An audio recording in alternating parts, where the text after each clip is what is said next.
Hey, I'm Lisa Singer. I am the Senior Editorial Director of Brand Insider at MediaPost, and this is Brand Insider BTS, where I get to pull back the curtain on some of the most influential women marketers today.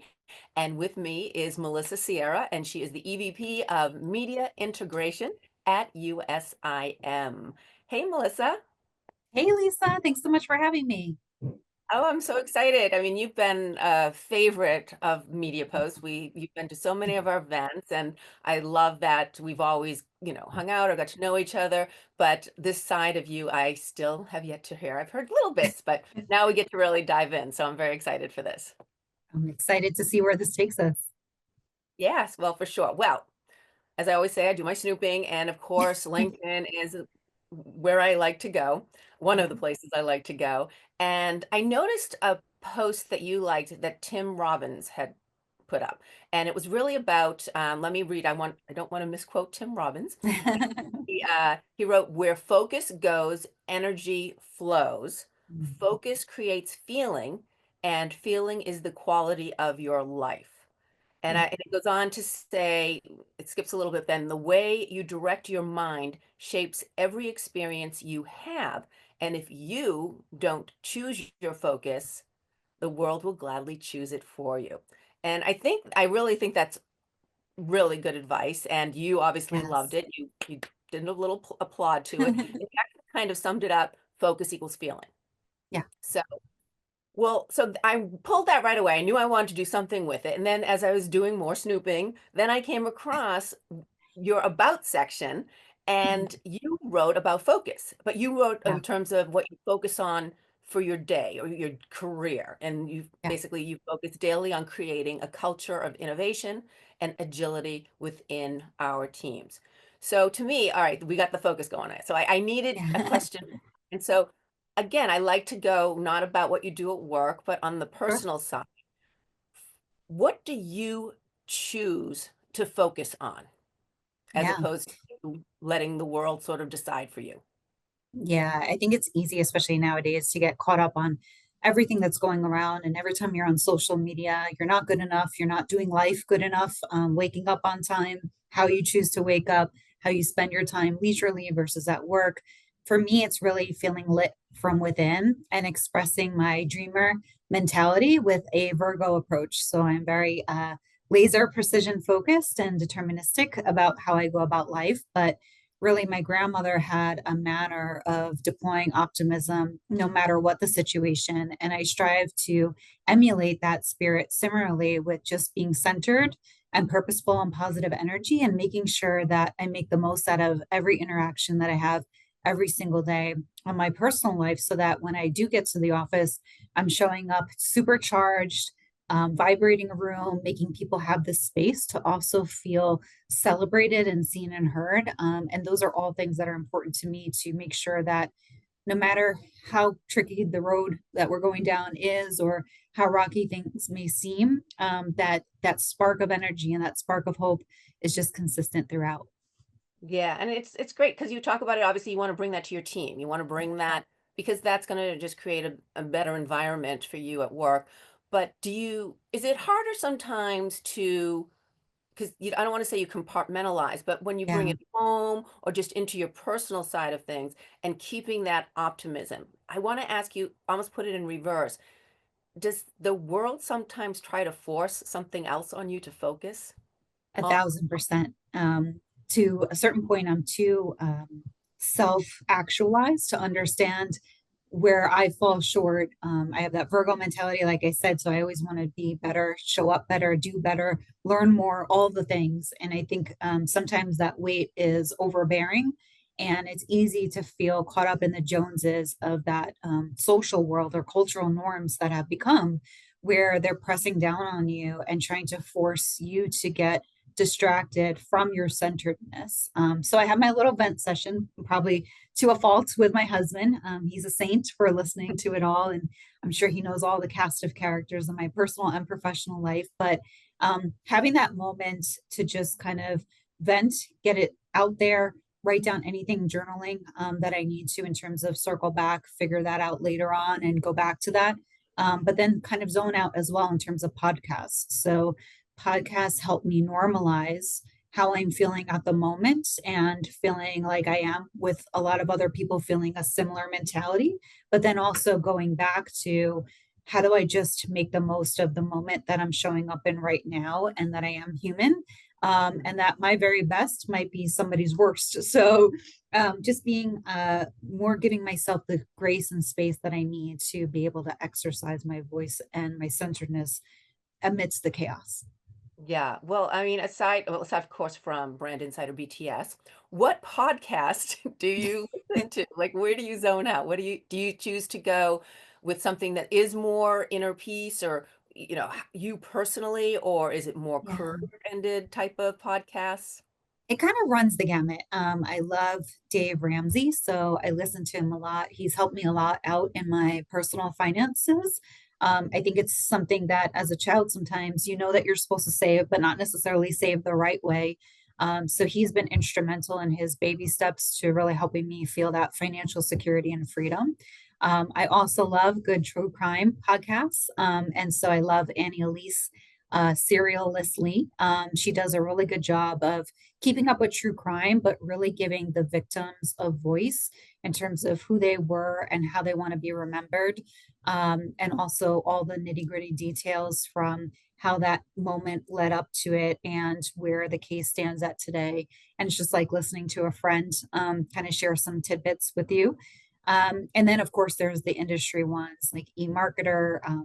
BST does a really good job as well, kind of helping understand what's out there in the retail media space. But I try to run the gamut. I don't want to go all in terms of just only being obsessed about the industry because I go down that rabbit hole and then I never come back. But I also don't want to spend a little time building on myself from a self improvement standpoint, whether that's financial, spiritual, or just leadership style. And then bringing back the real, which is what I love, which is the true crime aspect of me catching up. In another life, I would be a detective, I would say. Yeah. No, I'm exactly that. I love crime dramas from the ones that are on TV, just, like an NCIS or Mhm. whatever it may be, to, I've started listening a little bit to real crime as well. But when I was in high school, one of my best friends, she wrote on her yearbook, favorite activities, playing detective with Lisa. And I so love it. I think she might have wrote it as her worst activity.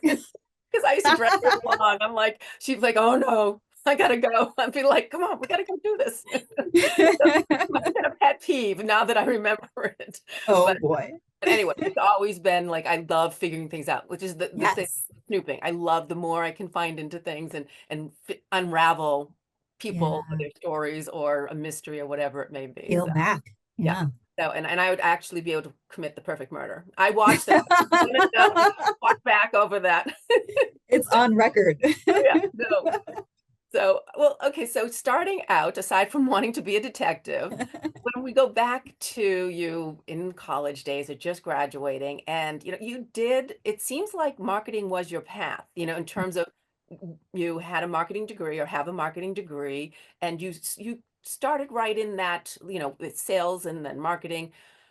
But go back to when you were in college. Like, where did that come from? I guess Yeah. would be the first question, but also what sort of led you on that path?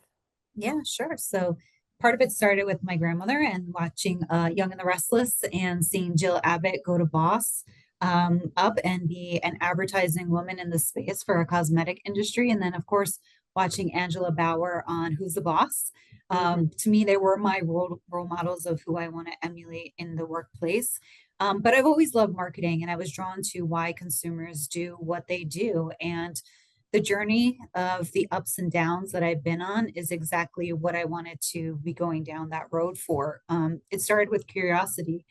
How do I get exposed to all facets of marketing? I figured that it was very encompassing and there was just so many different offshoots of what marketing could be defined as. And so I wanted to really get exposed to advertising and sales and data, and really become well rounded as I was trying to shape being a thought leader and crafting my own voice.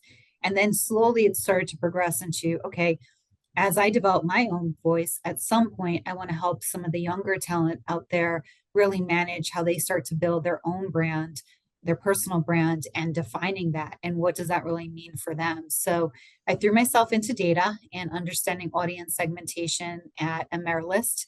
And that was really great because I love the entrepreneurial side. I was commission only at first, and that really helped me learn grit and character and becoming a thought leader to my clients. I moved on to NBC, and that gave me the confidence of helping clients find the right solutions through a well known brand that really embraced the dreamer mentality that I thrived with on. And then when it came to owning my small agency, I really love working closely with clients that I had developed relationships over time. And I started to dabble in writing thought pieces of what was happening in the industry, of how clients were navigating these industry trends firsthand. And then now leading up to USIM, it's really helped me dive into and embrace my innovative, competitive spirit from starting on the business development side to moving to group director, and now most recently, inspiring business transformation for clients across all agency departments internally and helping be one of the outward spokespeople at conferences, much like the great media post ones that you all put on. Yeah, no, and we love having you there. And Thank you. I what you said in terms of, because coming up through the ranks, and it's a different industry today. There's Yes. similarities, but and then even women who want to start today maybe have it a little easier because they have role Mm. models like yourself there. But how important is it? I noticed that you are part of so many of women's groups, the female quotient, he, she, her, Yeah. and how important are organizations like that to women like yourself, but also to those just starting out? Yeah, I think it's very important. When I was starting out, my mom was a teacher, and my brother was, the brilliant chemical engineer. And I didn't have a lot of role models in the business space, and that sort of accessibility to other women executives wasn't afforded to me. So I didn't really know what mentorship looked like, and it was a struggle early on to be seen and heard. And I felt like a lot of people had a competitive edge, whether that was because they had relationships or they went to these bigger name schools. And I sort of felt sidelined and I didn't really know how to navigate my journey. I knew I had something of substance to offer that was different than other people around me. I just didn't really know how to harness that. And when I had permission to speak out about it and what was the right way to raise your voice. And so being a female executive and a Hispanic, it's super important for me to make sure that women have the permission to go ahead and own them being the character, the main character in their stories, and understanding what's the right way, what's the right balance of keeping true to yourself, but also professionally developing your voice in the workplace. And knowing that sometimes the journeys that are in front of you are not always there for you to lead, but also to learn from as well. And that discerning factor is one that comes with practice, but also role playing with other females that are role models within your life and Yeah. understanding what are the key takeaways from that. Yeah. Well, so that young woman starting out, or maybe someone who's trying to cross over into advertising, what advice would you give her? What would be the best advice that maybe you wish you had early on, in terms of not only finding your voice, but how to navigate that? Yeah, I would say take a true open ear to other females that are in the room, both at your level and above you. Take notice of how they're presenting themselves, their style, how they're showing up in meetings, presenting themselves, being organized, etc. And then go ask them for a cup of coffee. And that doesn't mean that necessarily they're within your organization. If you find people that are at conferences or other partners and vendors that you work with that you really want to emulate, ask them about their journey, ask them about their stories, get around the spheres of influence that are going to influence you because you're going to take a little bit of pieces from everybody. My style is not for everyone, and you should take the best of what you think would work for you and take a little bit of that playbook, but also build an amalgamation of all these female spokeswomen within the industry because we've all been through different trials and tribulations. Definitely different spectrum of gray, in terms of how those scenarios have played out. But to really be strong, you have to draw upon all the different references that you have around you and know how to truly and deliberately align yourself with the right people. And the right women are willing to help you, and will embrace you in that journey and celebrate you, more importantly. Yeah, no, and I agree. I because we all have faced people who maybe aren't as helpful, and I think we've all met them in our career, whether men or women. Mhm.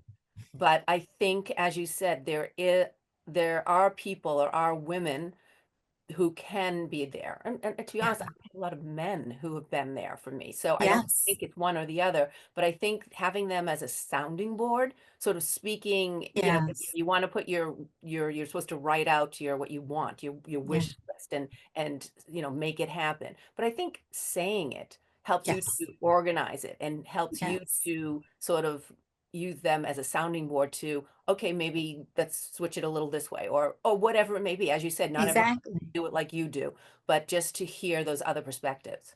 Exactly, it helps because then you already, if you're gonna go ask your boss for a raise, you also might now have new, ways of combating their objections, and maybe there's a short term and a long term for asking that raise and that permission to go forward.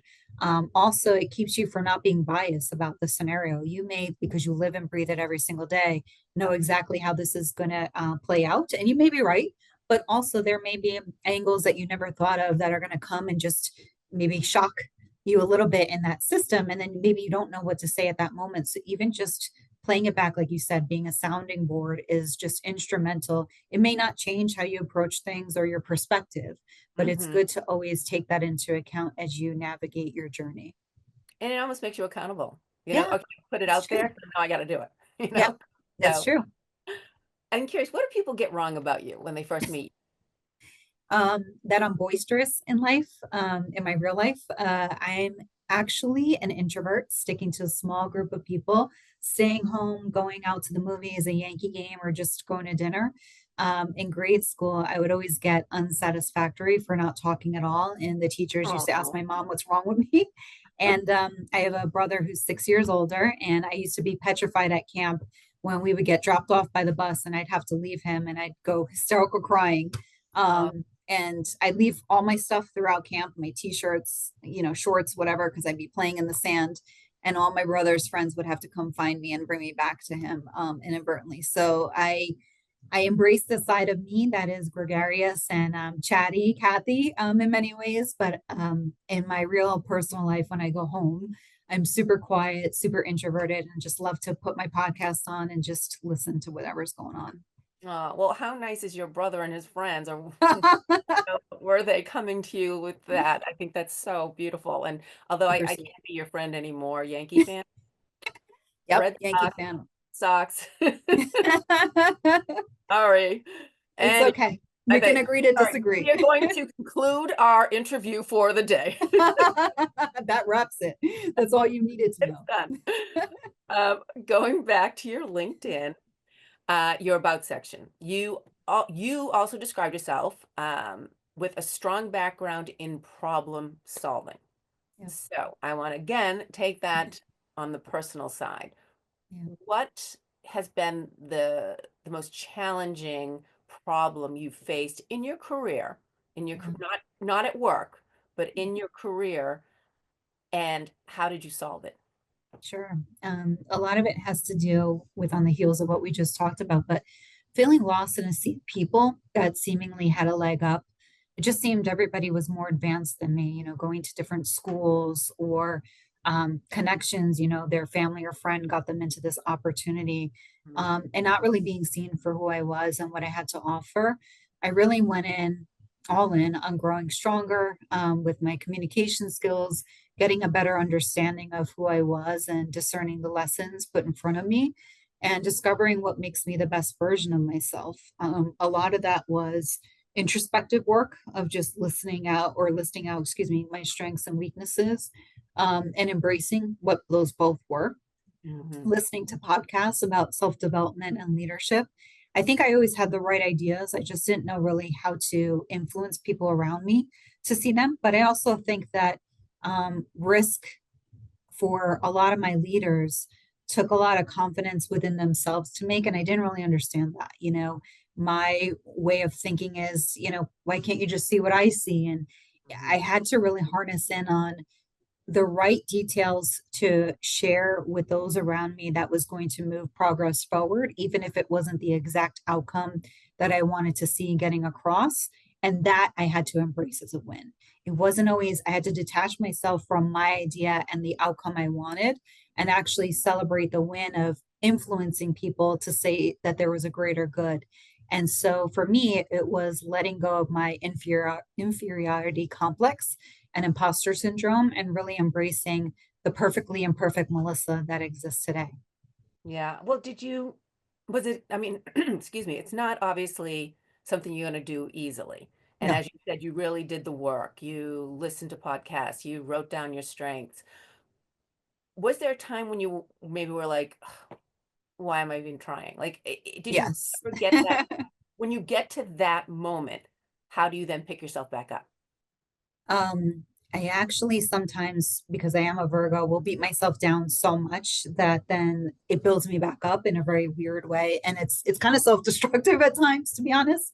But it's the only way for so long I've known how to exist. And one of the trying times early on in my career, I was switching jobs so much because again, I wanted to understand all Hmm. different facets of marketing. So I was in advertising and then I went to sales and then I went to direct marketing. And my mom and my brother, this was unheard of, especially back then. You didn't switch jobs like that. They were like, is this really going to work out? You're so unfocused. And I just knew that I didn't have all the pieces laid out. I didn't know how I was going to get there. But for me, I was going to be that main cast of character in my own show. And I just knew that I had something to say that was different and that I was smart. And maybe I wasn't a chemical engineer smart, but I had something to offer and to share and to look at things very different than the world saw it. So most people will focus on the tactical. I understand the bigger picture and putting all these pieces together and then dissecting it in a very deliberate way. And I really didn't know how to encapsulate that. And there wasn't, especially early on, any predetermined career path for that. There's not a job description that really encapsulates that. So there was many times where I just didn't get the feedback, whether in the industry or the family that I was looking for. Not because they didn't believe in me, but they just didn't understand this way of life that I was doing life about. And so I just had to go all in that, you know what? My dad was an immigrant. He came from Spain. He didn't have a college education and he placed number three to become a mason plasterman in the New York City Housing Authority. My mom was a teacher and she never hit her tenure, but she has reinvented herself many times. So I felt like I owed it to my family and the path that they paved for me to make this succeed at all costs. And I was Yeah. going to do it come hell or high water. So I think it just comes down to betting on yourself, especially if you know the good and the bad to yourself and you're really real with it and you just go all in doing the hard work. And there are no shortcuts to that. Yeah. No, I think that's so true. And I have to, you keep bringing up that you're a Virgo. I'm curious. And I mean, I'm a Pisces and I do wrap my head around that a lot in terms of Mhm. I think there's a lot of me that is very typical Pisces. Yeah. What's a Virgo? Virgo is strong, determined, sometimes unrelenting, very particular, very judgmental about situations sometimes. And it's good and bad, right? You know, because sometimes we are so obstinate in seeing what we see. And sometimes it takes people a little while to catch up, you know. But I think there's that dreamer mindset that I have, you know, starting at the top with the Virgo pragmaticness that I like to keep in balance to that. I don't read my, you know, horoscope all the time, so I'm not that neurotic about it, but I do embrace certain of the qualities because I think for me to exist, I have to be those things because it keeps me honest and true to not being so unbridled with my ideas, but at the same time, very focused and purposeful, starting at the top of this conversation in terms of how I do life and how I show up for people. So, like I said, there's not my way of doing things for everybody else that they're going to take away from this. It's just my imperfectly perfect way of how Melissa does her genius of ideas and connecting people together and just hopefully showing up as a good friend and a good wife and a good partner in life.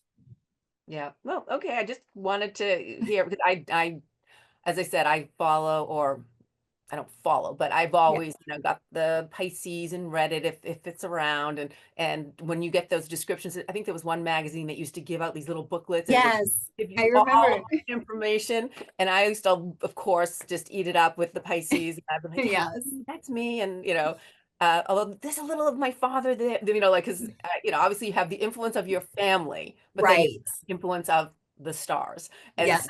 I feel like there was a little bit anyway. Yin yang. Hmm.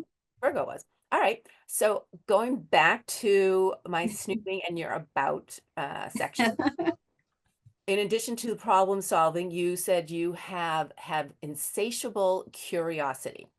So now I don't want this to be about work, not your job, Yeah. not your career, but what have you been most recently curious about that you've actually tried? Yeah, recently I got curious about pickleball, which I know sounds basic because everyone is doing it. It's this phenomenon. But But what is the deal? I tried it once, and this little wiffle ball that doesn't bounce the way you expect it to is so oddly frustrating and hilarious at the same time. So, is that the appeal? Is that why people are just caught up on this phenomenon? And why are there so many rules to this simple, casual game that it's so complex? So, I'm not really sure I've caught the bug yet to, take this up as my favorite pastime, but I get the curiosity and it's deceptively simple. So I'm kind of addicted to figuring out. I'm on board. I loved it from the day one. Like I was just like kept wanting to do it. I love team sports, even though it's not really a team per se, but it's the groups, and we've done it at the events actually. But also I've Yes. done a league here in New York, Yeah. and but you with this, like you swap team, like you're playing Yes. a pair, and then you switch out to the next. So it's Mhm. very social. I'm Yes. and so I love that. It's active, which I love. It's a good workout, I think. I mean, some that might say, Lisa, you're not in very good shape, but I It's a don't really good workout. I think that it's just different. You're working different muscles, and Yes. I love it. Like when I do it, I don't know anyone. Like as I said, I've been doing it locally, and it's just it's not like I suddenly became best friends with all these people, but I love that time when we're all playing Mhm. and we're hanging out and we have a good time, and so I really enjoy it. But I think it's a combination of all of that that I really love. So maybe you'll get rah rah like me soon. Yeah, I need you to teach me the rules because I did do my first game or my first practices at one of your events. And one lady, she was like uber competitive. She's like, it's not competitive, it's all friendly, but she knew all the rules and I was not following the rules. And so I definitely need to get the up and up if I'm going to participate again. That's for sure. Yeah, yeah. Well, the whole like in the kitchen and like it's just like there are like even the first time we had at the event, and everyone's like, "Well, Lisa, you've played, so you need to go to this." I wanted to go anyway, so but they're like sectioning everyone to come over with me to like just explain everything to it. I'm like, "Yeah, I don't got a clue. I just hit." Exactly. Luckily, there was a guy there who had played and knew the rules. So, like, we had two people actually. So we divided them up, with us, and it was Fabulous. so much fun though. We had the best time. It was a good mix of people. But now I know them a little better. But still, I wouldn't say I'm an expert there. I just once I'm playing, I like to have someone else who kind of reminds me. Oh yeah, okay. Exactly. Just tell me what to do next. I don't. It's just fun. But anyway, so give it a try. Keep going. I'll keep Okay, going. well, is there something you're curious about trying that you haven't tried yet? Like, what's next? What's the next new thing? Um, I mean, I just am curious about space in general, not just the tech side, but how we reignite the human drive to go and explore it, the next generation of minds to push beyond what we know now. Many, many years ago, decades ago now, right? We put a man on the moon and there was this great race to space. And I feel like we're missing that. We have the great Elon Musk that goes up there, and that's great. But what do we want to still uncover? And I'm diving more into those discovery types of shows that just talk about demystifying what space is and that unknown feeling that drives that thrillingness, beyond that curiosity. And but how is it taught in school these days? And how do we just push where we're thinking the young minds can go next and explore, not from the traditional career paths that they're on, but even just being curious about the world that's out there beyond what they know on social media, beyond what they know on their favorite CTV and OTT programming, whether it's Netflix, Apple Plus, whatever, to just want more and just think about more. We talk a lot about climate change and all that. But how do we talk about actually going to explore and just expanding the mind? So I'm trying to be more intellectual about that side of things too, not just knowing the history, but where else the questions unanswered can take us and how we actually socialize those conversations on a bigger realm. Yeah, so more delve into it. I mean, so would you have joined Katy Perry and Why not?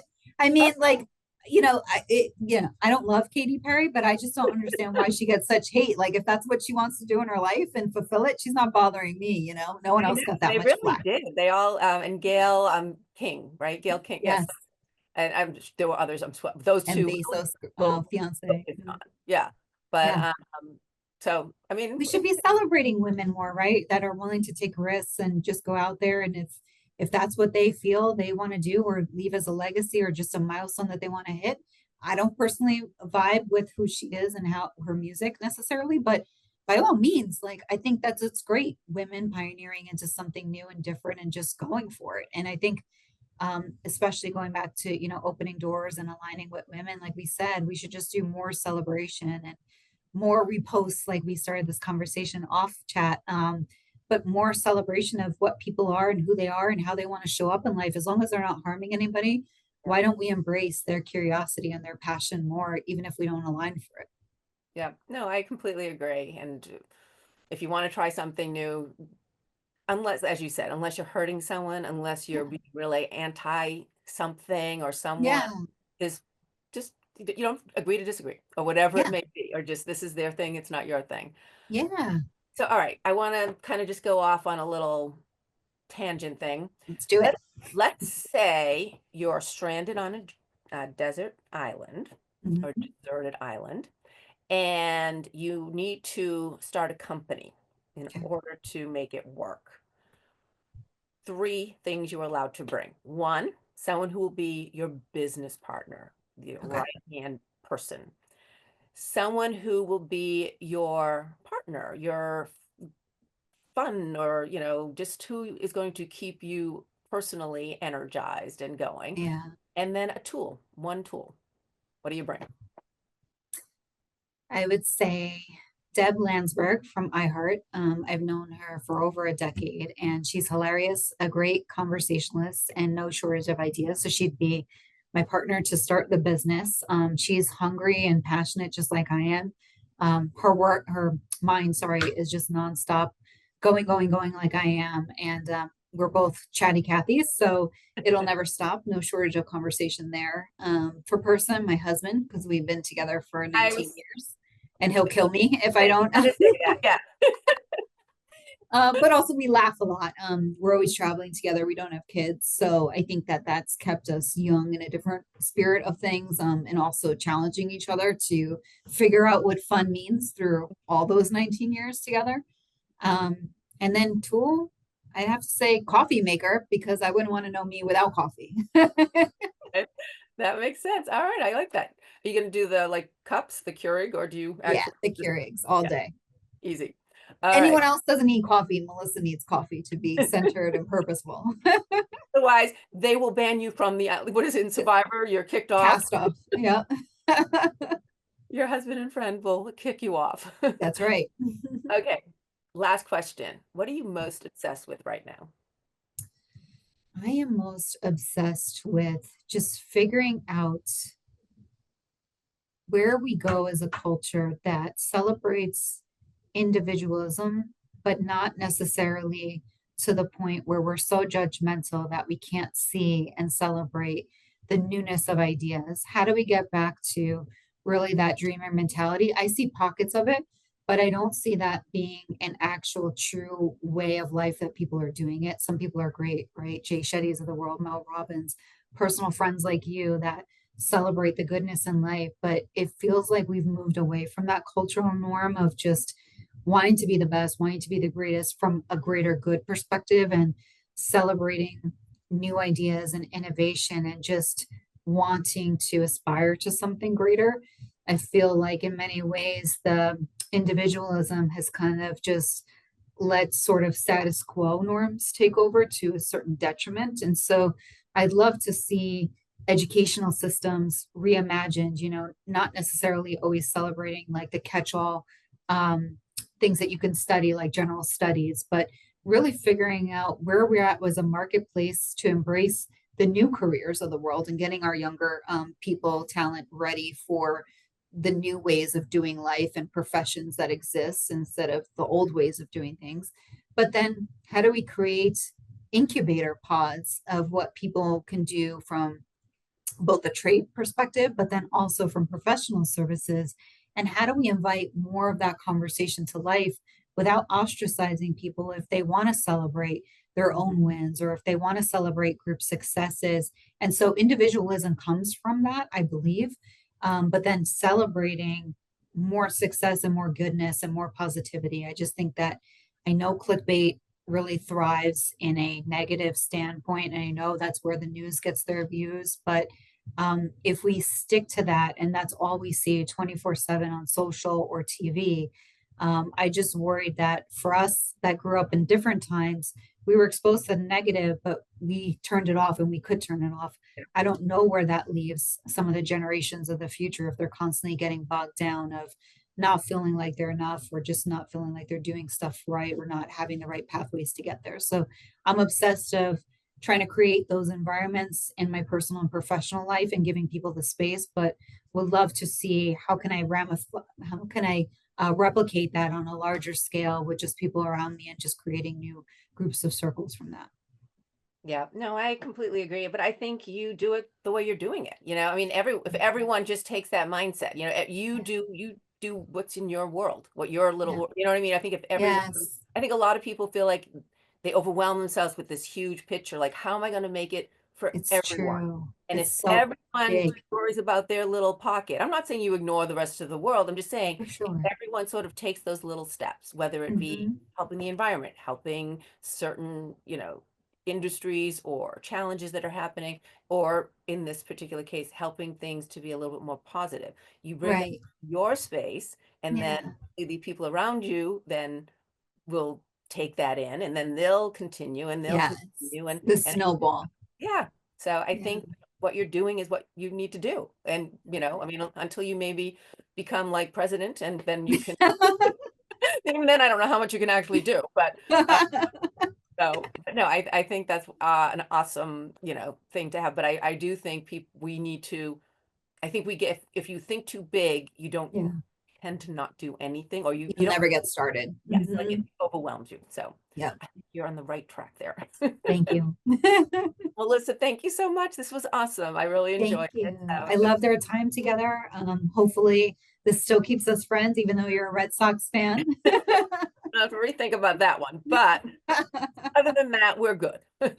Awesome. So, thanks, Melissa, and thank you for watching. And as I always say, if you know someone, another fabulous woman like Melissa, who you'd like me to pull a curtain back, just let me know. I will do my best to get her. So thanks for Mhm. watching. And again, Melissa, thank you. Thank you. And thanks for watching, everyone.